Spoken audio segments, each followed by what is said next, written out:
my YouTube channel. Okay.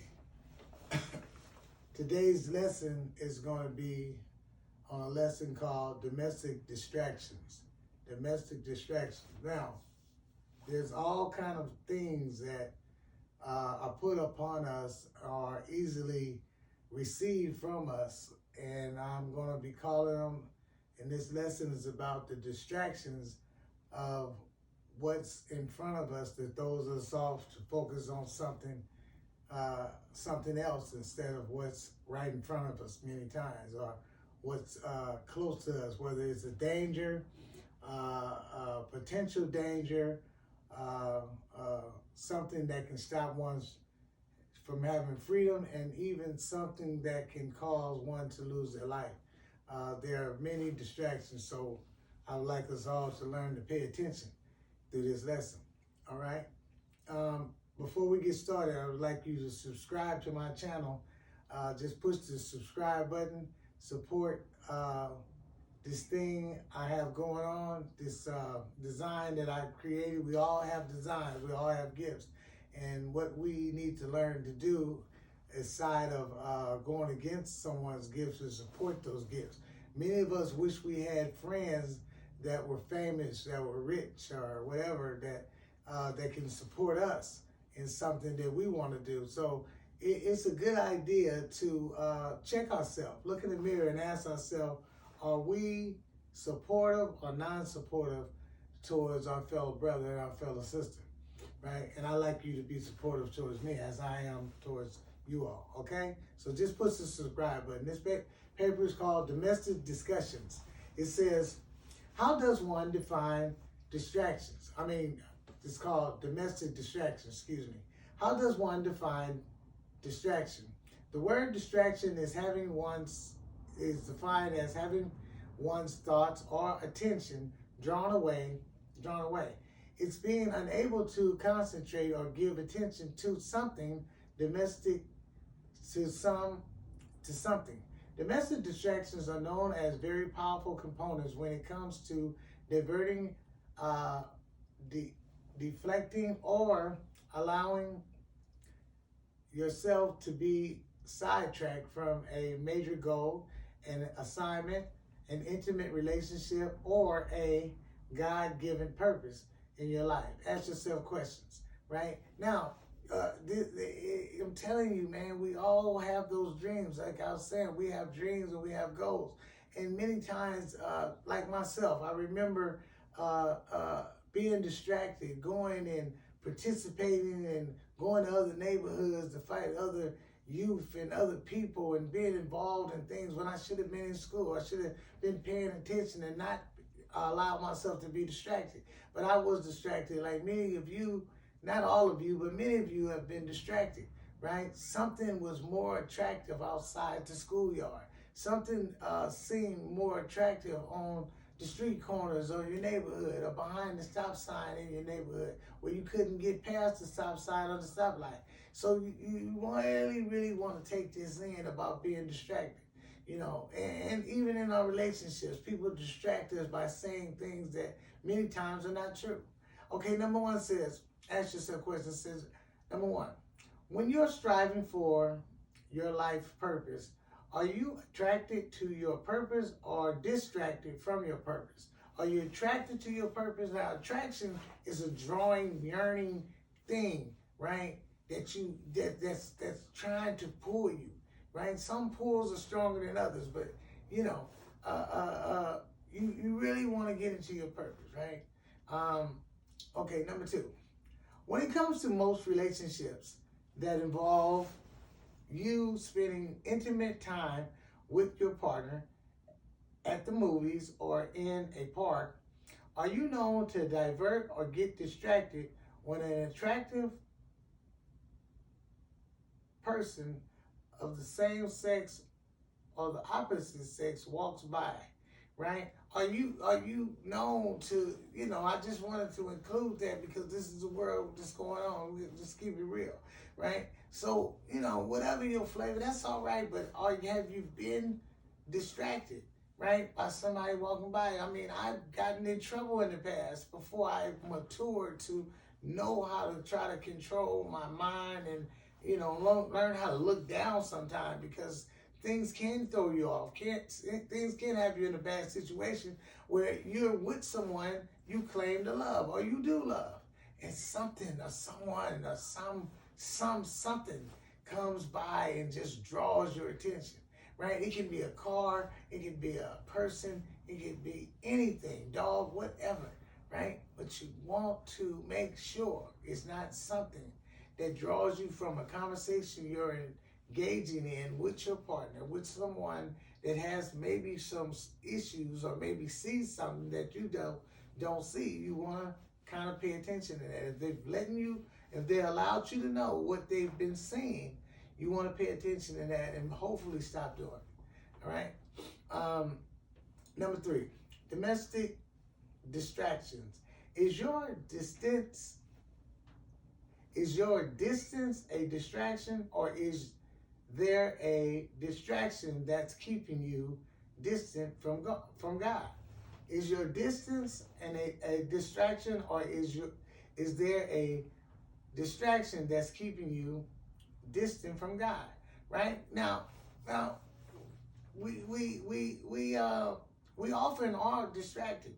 You know, we are so distracted that we don't feel, many of us don't feel we need this power, this upper level strength, you know, in this thing we call God. You know, we don't need that until we get in trouble. You know, we so distant, so out there, and then boom, as soon as we get locked up, as soon as something goes wrong, you know, we often want to find out who to go to. And many times there's no one to go to, because God is so powerful. He's a jealous God. He doesn't want you going to this person or that person or in that area. He wants you to come to him, and he doesn't want to be last.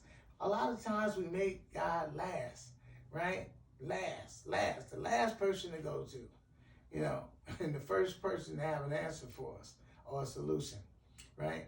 Number 4, domestic distraction. Do you distract to react, or do you distract to make an impact, right? Do you distract to retract, or do you distract to make an impact, right? You know, many of us want to retract from something, right? We're using, we find ourselves being distracted because, you know, it takes away responsibility, you know, and then when you stay on track, you can definitely make an impact, right? You can't make an impact going backwards. You got to go forward into what needs to be and make a good decision on your forwarding, right? Now, number 5, domestic distraction. When you're in a place where your mind is set on something and someone starts messing with your kids, playing with your job, or messing with your money, are you known to distract, to react, or do you distract to attack, right? Domestic distraction. When you're in a place where your mind is set on something and someone starts messing with your kids, playing with your job, or messing with your money, are you known to distract, to react, or do you distract to attack, right? It's a question, man, and only you can answer it. But, you know, again, we're developing our minds to make them think, because it's said that most of us only use a certain portion of our brains, right? And we believe we're using all of it, but we really aren't. We really aren't. We don't breathe and take time to think things through. And sometimes we do have that 1/2 a second, that 1/2 a minute to formulate a decision. And yet we take off without thinking, in many cases. All right, number 6, domestic distraction. When you're boldly judging and criticizing where other people go and what other people are doing, do you know you may be domestically distracted when you're refusing to look at the picture you go, at the places you go, and the things you do. You refuse to look at the places you go and the things you do. Domestic distraction, when you're boldly judging and criticizing where other people go and what other people are doing, do you know you may be domestically distracted when you're refusing to look at the places you go and the things that you do, right? It's easy to look at what someone else is doing. It's easy to stay focused daily on what someone else is doing. What's the latest news with so and so? What's the latest news with this? What's the latest news with Jada and Will Smith? All this kind of stuff. You can't wait to hear some new juicy drama, right? But what about you? What about catching up on your bills? What about setting your goals, finishing some goals? What about getting started? They say you don't have to be great to get started. You just have to get started to become great. But if you're focusing on something else, if you're distracted on something else, what do you think is going to happen for your program? You're not going to get a program. I have a program because you're so distracted and disfocused on what and where you should be. All right? Just an upward for you, Number 7, domestic distraction. When it comes to the downside of using and abusing drugs, is your distraction a attraction or just a newfound love reaction?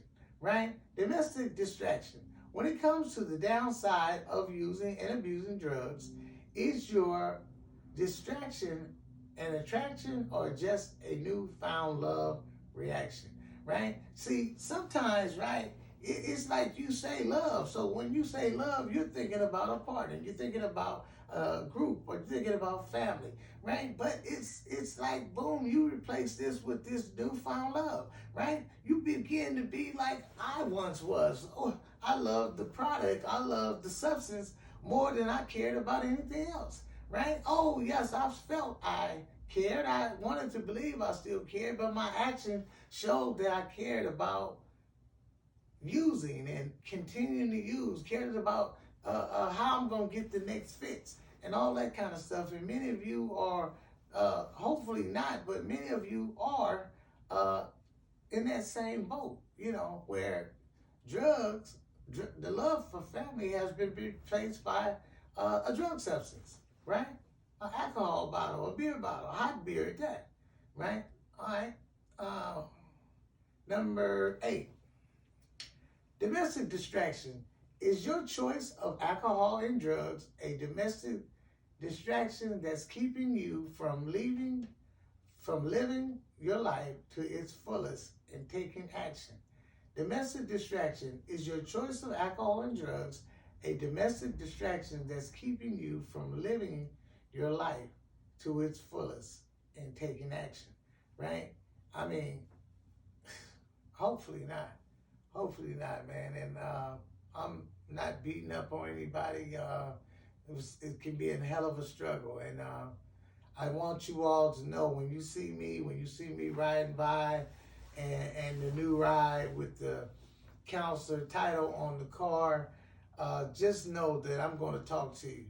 That's my job. I committed myself to not be distracted, to commit myself to something and lock into the contract that I made with my higher power to help you all and to help myself as I help you, right? So there is someone to talk to, and my vision is to build others with the same purpose. So I can get to you all with the team. The team that is going to be joining with me can be a team to go out and help many, right? Hopefully thousands, right? Okay, number 9, domestic distraction. Are you known to allow people, places, or things to distract you from talking to God and praying to God for the things you want and the life you want to live? Domestic distraction. Are you known to allow people, places, or things to distract you from talking to God and praying to God for the things that you want and the life you want to live, right? I mean, it takes me back when I was hustling on the corner. Many of my friends, right, we had this attitude and you had to be cool. it's amazing about that cool thing and about that cool street. Being on Cool Street, man, it's like, it's the mass of masses. It's the mass you put on to play the role that, hey, that you only believe in a God that you call Mac God, right? He got to be a Mac. He got to be down with, killings and all kind of disruptive behavior, disrespecting your mama, spitting on your daddy, all that kind of stuff. And like, remember, people would come from the churches, right, on the corner and say, hey, brother, hey, sister, can we pray with y'all? And we would walk away, right, because we were so cool, right? We couldn't, like, reveal our true image of who we really were, right? So we would, like, walk away and be, like, ashamed to admit that we believe in God, right? Because their God was obviously not our God, and we believed that their God wouldn't accept us for being who we were pretending to be or playing the role to be on Cool Street. So these are things, man, that we must know about life, man, and we must also try not to be so distracted and let little things distract us from our purpose. Because if you're on your way to the finish line and you're about a half a block away, or even 2 or 3 blocks away from the finish line and finishing a goal or assignment that God has given you, or if you have dreamed about or visualized, right? You're almost there and you got just a pinch of gas left in your tank of your car, and you're almost to the finish line. If you allow something to distract you, if we will allow anything or any minute or small thing to distract us, what can happen is you can find yourself veering off the road. And if you veer off the road, by the time you get your car out of that ditch, right, back on the road, fixing your flat, fixing whatever damage has been done to the car, and get back on the road and try to get to your finish line, what will happen most of the time? What will happen is that you're going to run out of gas and you'll never make it to your finish line. So one must remember not to be distracted, right?